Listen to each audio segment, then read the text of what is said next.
सदस्य हैं 36 वर्ग के लोग, उनको बधाई देता हूँ, शुभकामनाएं देता हूँ। और हमारे जो संविधान के जो रचयिता रहे, जिन्होंने संविधान की रचना की, डॉक्टर भीमराव अंबेडकर जी, उनके चरणों में नमन करते हुए उनको श्रद्धा सुमन अर्पित करता हूँ, क्योंकि उनका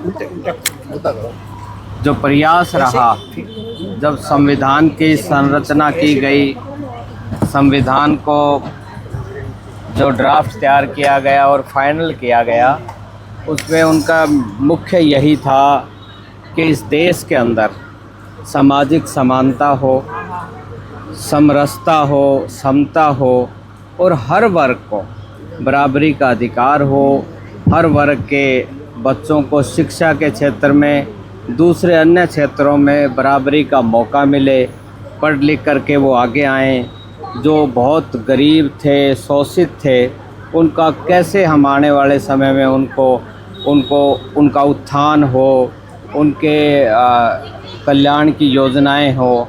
और वो हमारा आज कांग्रेस पार्टी और हमारे नेता श्री राहुल गांधी जी जब भारत के संविधान की बुक को सामने दिखाते हैं तो उसके बड़े गहरे मायने हैं, क्योंकि आज जो हमारा संविधान है वही हमारा सब कुछ, ग्रंथ कहो, गीता कहो, किसी भी रूप में हम उसको कह सकते हैं।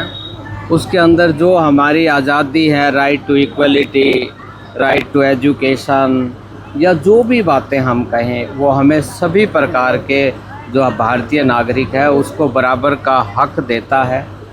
और हमारा ये पूरी आज़ादी है कि हम अपना कार्य करें, हमारे बच्चे हैं उनके भविष्य के, उनका उज्जवल भविष्य हो, उसके लिए उनकी अच्छी शिक्षा हो, उनका अच्छा स्वास्थ्य हो, महिलाओं के कल्याण की बातें होनी चाहिए। हर सरकार उसको ध्यान में रख कर के योजनाएं बनाए, समाज में भाईचारा हो, धर्म और जात की बात ना हो, सबको बराबरी की बात हो। कहीं न कहीं आज के समय में आपको इस बात में जो मौजूदा भारतीय जनता पार्टी की सरकार है उसमें कहीं न कहीं डाइवर्सन नज़र आता है।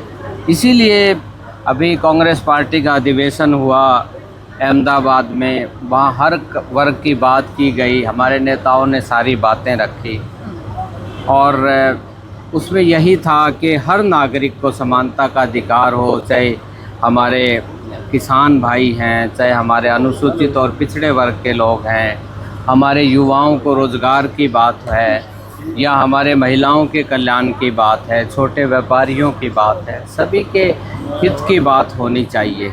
कहीं न कहीं आज जो भारत की जनता है, हरियाणा की जनता है, उनको कहीं न कहीं जो संविधान में जो आज़ादी दी गई है, जो एक सरकार का नैतिक कर्तव्य बनता है कि सभी नागरिकों के हित की बात होनी चाहिए, उनको हित में योजनाएं बने, उनको बराबरी का अवसर मिलना चाहिए, उनको तरक्की हो, आने वाली पीढ़ी का उज्जवल भविष्य हो, तो उन बातों में कहीं न कहीं फ़र्क नज़र आता है।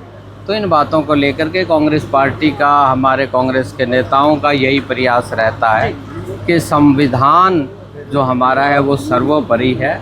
और जब संविधान की संरचना हुई, जो पहला हमारा गणतंत्र दिवस आता है, उसके बाद जो संविधान को एक्सेप्ट किया गया, उसके बाद हमारा जो किसी किस्म का भेदभाव नहीं होना चाहिए। तो आज का जो ये आयोजन किया गया, हमारे साथी हैं हमारे आदरणीय श्री श्यामलाल जी, जो हमारे कांग्रेस के नेता हैं, हमारे यहाँ दूसरे कांग्रेस के वरिष्ठ नेता हैं श्री टीटू सिंगला जी, हमारे ये बड़गुजर साहब हैं, राजेश जी हैं, अमर गुप्ता जी हैं, हमारे वर्मा जी हैं। तो सभी आज के इस पावन पर्व पर आज का ये जो आयोजन किया गया है, तो मैं तो सबको दिली बधाई देता हूँ, शुभकामनाएं देता हूँ। और यही अनुरोध करूँगा कि हमें बाबा जी के बताए हुए रास्तों पे और जो अधिकार हमें दिए हैं उनकी हमें जानकारी रखते हुए अगली पीढ़ी को भी जानकारी दें और हम एक तरक्की के रास्ते पे चलें। भीमराव अंबेडकर जी का एक सपना था, एक ऐसा हिंदुस्तान बनाना जहां उनसे ना उनकी कोई जात पूछे, ना उनसे उनका कोई धर्म पूछे, बल्कि पूछे तो उनके कर्म।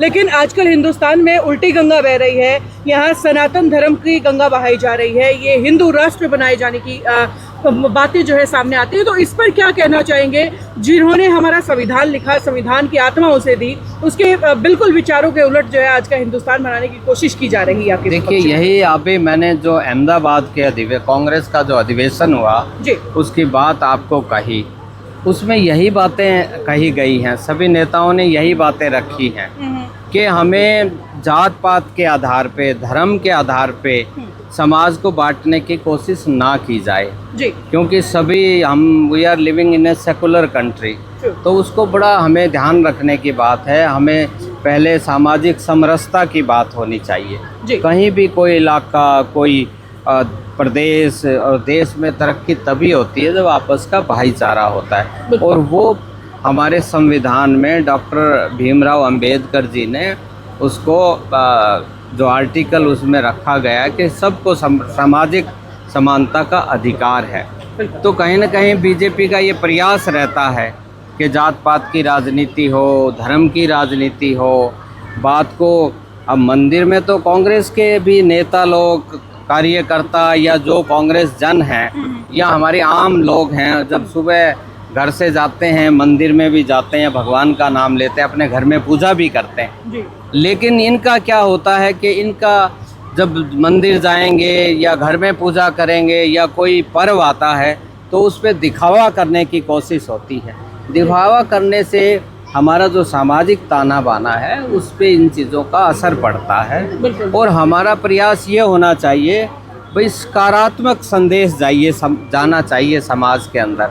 समाज का हर नागरिक, समाज के 36 वर्ग के लोगों में एकता की बात होनी चाहिए, उनके हित की बात होनी चाहिए, उनके उज्जवल भविष्य से संबंधित क्या नीतियाँ, क्या योजनाएं धरातल पर लागू होनी चाहिए, ये मौजूदा सरकार का प्रयास होना चाहिए। कांग्रेस पार्टी का एक अपना जो भी आप सुनते आए हैं, हम चाहे जिला स्तर की बात लो, राज्य स्तर की बात लो, देश के हित की, देश के स्तर की बात लें, तो कांग्रेस का यही रहता है कि जात पात की बंटवारा नहीं होना, धर्म के आधार पे कोई ऐसी बात ना हो जिससे कि हमारे भाईचारे में फ़र्क आए, और हम एक ताना बाना और समाज को एक उज्जवल भविष्य की ओर लेकर के जाएं। जी कृष्ण जी, अगला सवाल आपसे पूछना चाहूँगी। 134वीं जयंती है डॉक्टर भीमराव अंबेडकर की, और जब वो पैदा हुए, क्योंकि उनकी जो बायोग्राफी है उनमें लिखा हुआ है बखूबी कि क्लास में भी अलग एक बोरे पर उन्हें बिठाया जाता था, सफाई करने वाले कर्मचारी भी उसे छूते नहीं थे।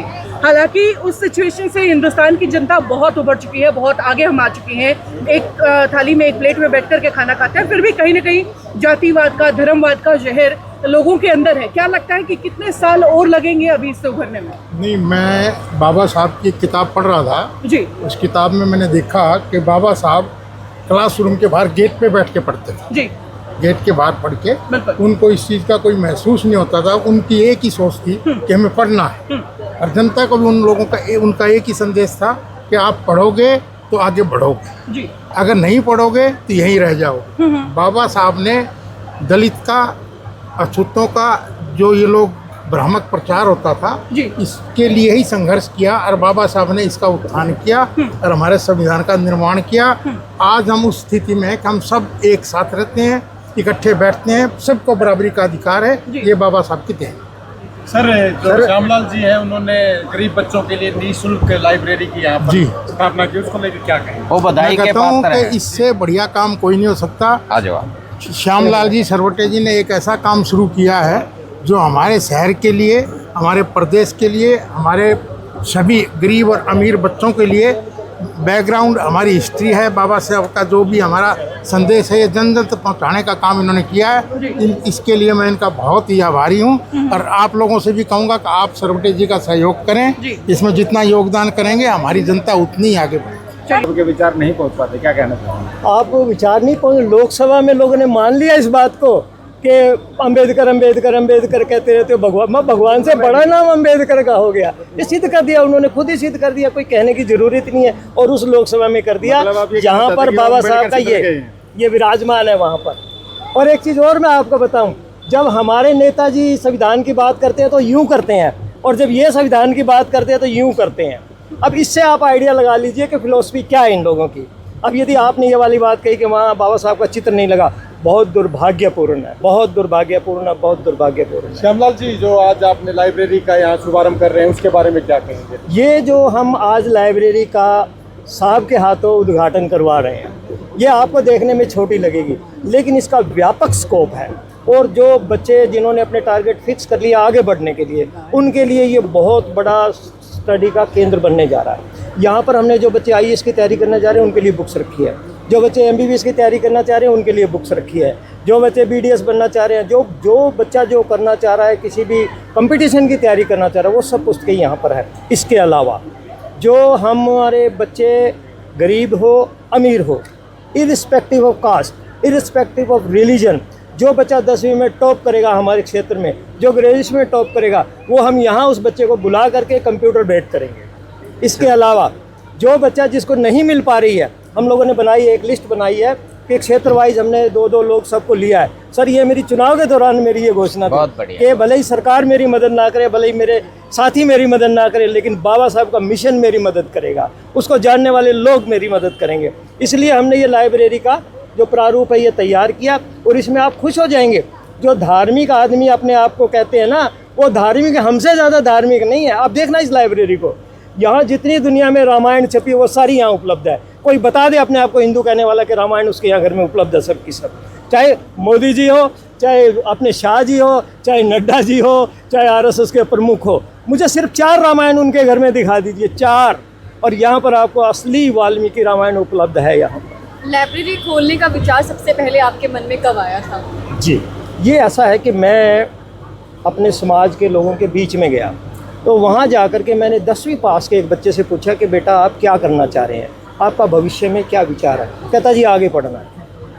अब मैं हैरान रह गया कि बच्चा आगे पढ़ना है। उनके पेरेंट्स से पूछा, वो कह रहे जी बस अभी तो पढ़ाएंगे, बाद में सोचेंगे। मुझे ये लगा कि हमारे समाज के अंदर जो है अवेयरनेस नहीं है पढ़ाई के प्रति, इसलिए हमने ये बनाया प्रोग्राम कि हम यहाँ पर टीम हमने बनाई है, वो घर घर जाके काउंसलिंग करेगी बच्चों के साथ कि जो बच्चा 8वीं पास हो रहा है उसे आगे टारगेट क्या फिक्स करना है। अब एक आदमी सोचता है कि मेरा बच्चा डॉक्टर बने, बच्चा सोच रहा है कि मैं क्रिकेटर बनूं, तो यहाँ दोनों के जो है मतभेद हो रहे हैं। हम कोशिश ये करें, हमारा काउंसलर ये कोशिश कर रहा है कि जो बच्चे की बेस्ट अपॉर्चुनिटी हो वो उसे बताई जाए, और उसको बताने के लिए हम लोगों ने ये प्रोग्राम किया है। हाँ, इसके अलावा हम यहाँ पर जैसे KBC का लेवल है, उस लेवल पे हम प्रोग्राम करने जा रहे हैं। और जब मैं प्रोग्राम करूँगा, आप यकीन मानिए यहाँ आपको जगह नहीं मिलेगी खड़े होने के लिए, इतना बड़ा प्रोग्राम मैं करूँगा। और उस प्रोग्राम में मैं साहब से गुजारिश करूँगा कि राहुल गांधी जी को यहाँ इनवाइट करें वेरी गुड उस प्रोग्राम के लिए। देखिए, शुभकामनाएं आपके साथ। आखिर में हम सभी श्यामलाल जी और इनके साथियों को आज की शुरुआत पे इनको बधाई देते हैं, शुभकामनाएं देते हैं, और इनका पूरा हम साथ देंगे डट करके, क्योंकि इनकी जो सोच है वो नई पीढ़ी का, किस तरह से नई पीढ़ी की अच्छी शिक्षा हो, अच्छा उनका उज्जवल भविष्य हो, उनको जो अपॉर्चुनिटीज़ मिलें उसके लिए बच्चे तैयार किए जाएं, तो उस दिशा में एक बड़ा सराहनीय ये कदम है। तो मैं इनको जितनी बधाई दूँ कम है, जितनी शुभकामनाएं दूँ कम हैं, और इनको यही आश्वस्त करूँगा कि पूरा साथ हम इनका देंगे। हम जितने भी कांग्रेस पार्टी के नेता हैं, कार्यकर्ता हैं, हम कार्यकर्ता पहले हैं, नेता बाद में। ठीक है जी, आपका बहुत बहुत धन्यवाद। Thank you so much. अभी लाइब्रेरी का उद्घाटन भी आप ही से